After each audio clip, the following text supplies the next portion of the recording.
મોરબીનો ceramic ઉદ્યોગ હાલ ગેસની અછત અને વૈશ્વિક યુદ્ધની પરિસ્થિતિ વચ્ચે ગંભીર સંકટનો સામનો કરી રહ્યો છે।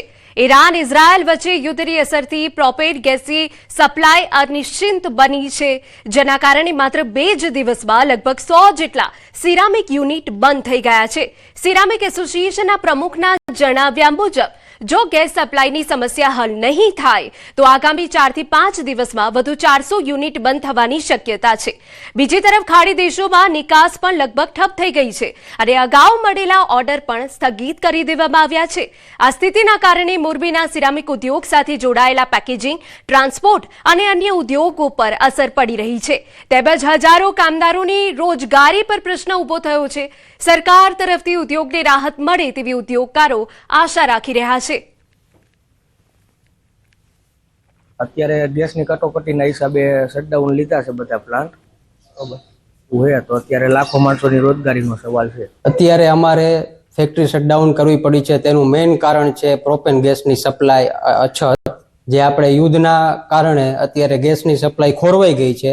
મહિનાનું અંદાજિત 4 થી 5 કરોડનું ટર્નઓવર છે, જે અત્યારે ફેક્ટરી બંધ करवाना કારણે पूरा થઈ ગયું, जीरो થઈ ગયું છે। અત્યારે हम चाहेंगे यही कि मतलब जल्द से जल्द गैस चालू हो ताकि कारखाना चालू हो जाए, इसके वजह से आदमी को परेशानी न हो।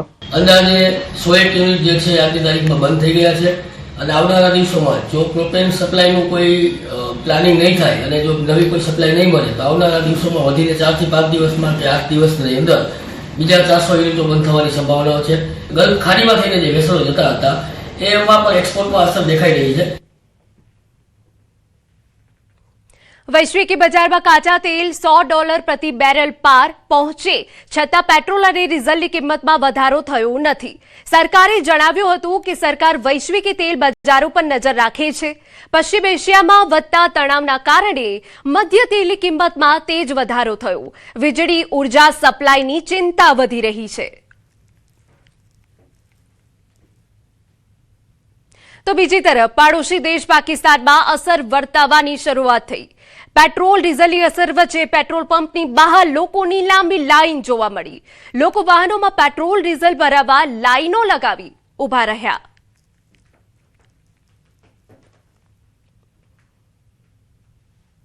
ઈરાન, ઇઝરાયલ અને યુનાઇટેડ સ્ટેટ્સ વચ્ચે ચાલી રહેલા તણાવને કારણે વૈશ્વિક ઉર્જા બજારમાં અનિશ્ચિતતા સર્જાઈ છે। દેશમાં સંભવિત ઇંધણની અછતના ભયના કારણે ઢાકા અને અન્ય વિસ્તારોમાં પેટ્રોલ પંપો પર લાંબી કતાર છે। ઘણી જગ્યાએ ઇંધણ ભરવા માટે રાહ જોઈ રહેલા વાહનોની કતારો પંપોની બહાર મુખ્ય રસ્તાઓ પર છે। ઇંધણની વધતી માંગના કારણે પેટ્રોલ પંપ પર વધારાનું દબાણ આવ્યું છે।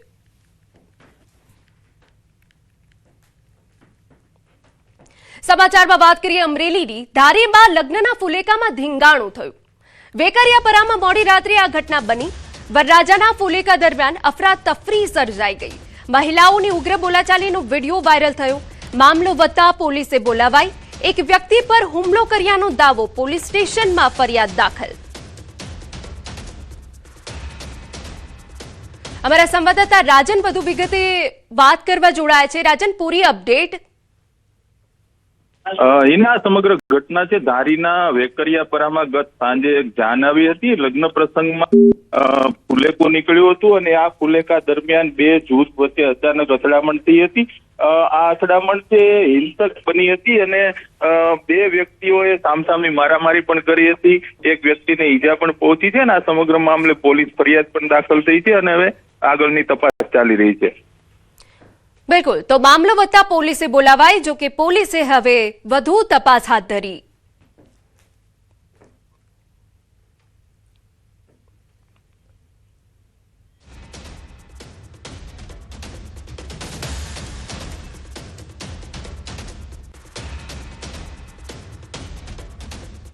સમાચાર મળી રહ્યા છે કે જ્યાં પારૂર યુનિવર્સિટીને બોમ્બથી ઉડાવી દેવાની ધમકી ભર્યો ઈમેલ આવતા યુનિવર્સિટીમાં દોડધામ। બોમ્બ ડોગ સ્ક્વોડની ટીમ ઘટના સ્થળ પર છે। પોલીસની ટીમ પણ યુનિવર્સિટી પહોંચી। કોલેજ કેમ્પસમાંથી વિદ્યાર્થીઓ સહિત સ્ટાફને બહાર કાઢવાની કામગીરી હાથ ધરાઈ હોવાની વિગત।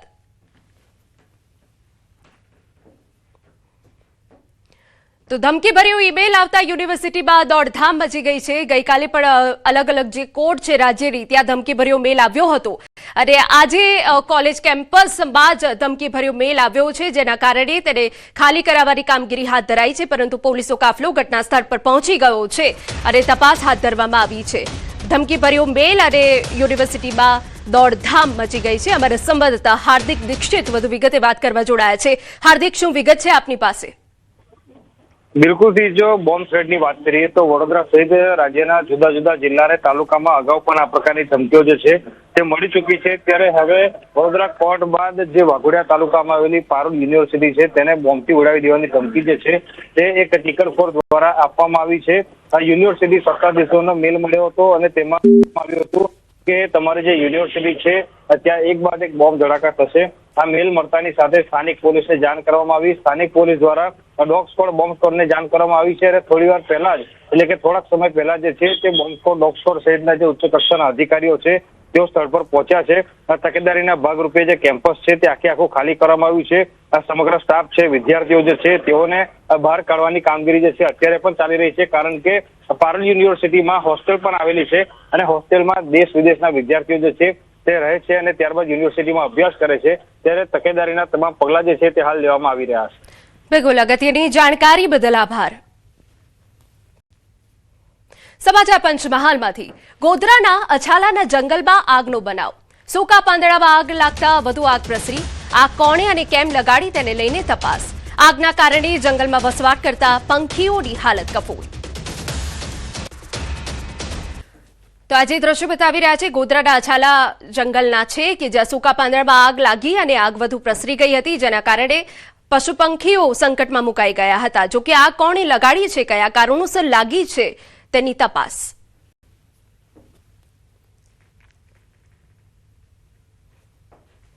સમય થયો છે એક વિરામનો.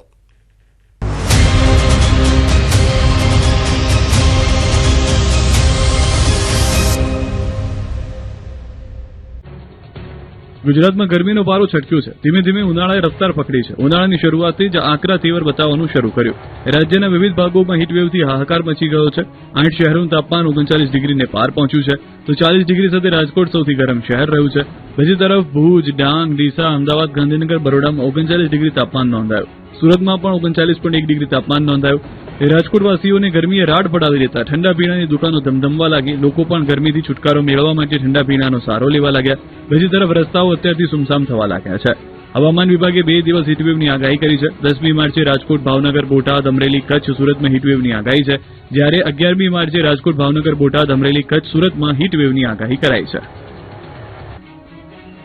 ગોંડલ માર્કેટિંગ યાર્ડમાં ધાણા અને ઘઉંની સિઝનની રેકોર્ડ બ્રેક આવક નોંધાઈ છે. ગોંડલ માર્કેટિંગ યાર્ડ ધાણા અને ઘઉંની બમ્પર આવકથી છલોછલ ભરાયું છે. જ્યાં જ્યાં નજર કરો ત્યાં ત્યાં ધાણા અને ઘઉંના ઢગલા જોવા મળી રહ્યા છે. ક્યાંય પણ પગ મૂકવાની જગ્યા બચી ન હતી. વહેલી સવારથી જ ખેડૂતો પોતાનો માલ લઈને પહોંચી ગયા, જેથી યાર્ડમાં 2.5 લાખ ગુણી ધાણા અને 1 લાખ કટ્ટા ઘઉંની આવક થતા યાર્ડ ધાણા અને ઘઉંથી ઉભરાઈ ગયું. જણસીની આટલી મોટી આવકને કારણે યાર્ડનું મેદાન ટૂંકું પડ્યું અને નવી ખરીદી કરેલી જમીન ઉપરાંત યાર્ડના 5 છાપરા નીચે પણ ધાણા અને ઘઉં ઉતારવામાં આવ્યા હતા. કેટલીક જગ્યાએ દુકાનોને બહાર પણ જણસી ઉતારવાની ફરજ પડી હતી. હરાજીમાં ખેડૂતોને ધાણાના 20 કિલોના ભાવ 1100 થી 2300 સુધીના મળ્યા હતા, જ્યારે ધાણીના મણના ભાવ 1150 થી 2476 સુધી બોલાયા હતા. ઘઉંની હરાજીમાં 20 કિલોના ટુકડા ઘઉંના ભાવ 430 થી 650 અને લોકવન ઘઉંના ભાવ 430 થી 530 સુધી મળ્યા હતા. છેલ્લા 15 દિવસમાં યાર્ડમાં ધાણાની કુલ 5.5 લાખ ગુણી અને ઘઉંના 1 લાખ કટ્ટાની આવક નોંધાઈ હતી. યાર્ડમાં દરરોજ સરેરાશ 30 થી 35,000 ધાણાની ગુણી અને 20 થી 25,000 ઘઉંના કટ્ટાનો નિકાલ કરવામાં આવે છે. સૌરાષ્ટ્રના વિવિધ જિલ્લાઓમાંથી 2200 થી વધુ વાહનો સાથે ખેડૂતો યાર્ડમાં પહોંચ્યા હતા. પોતાના પાકને યોગ્ય ભાવ મળતા ખેડૂતોમાં ખુશીનો માહોલ છવાયો. હાલ યાર્ડમાં જગ્યાની અછતને કારણે નવી આવક તાત્કાલિક બંધ કરવામાં આવી છે. યુદ્ધના ધડાકા ગુજરાતમાંથી અંદાજે 2,500 કિલોમીટર દૂર થઈ રહ્યા છે, પરંતુ બારૂદ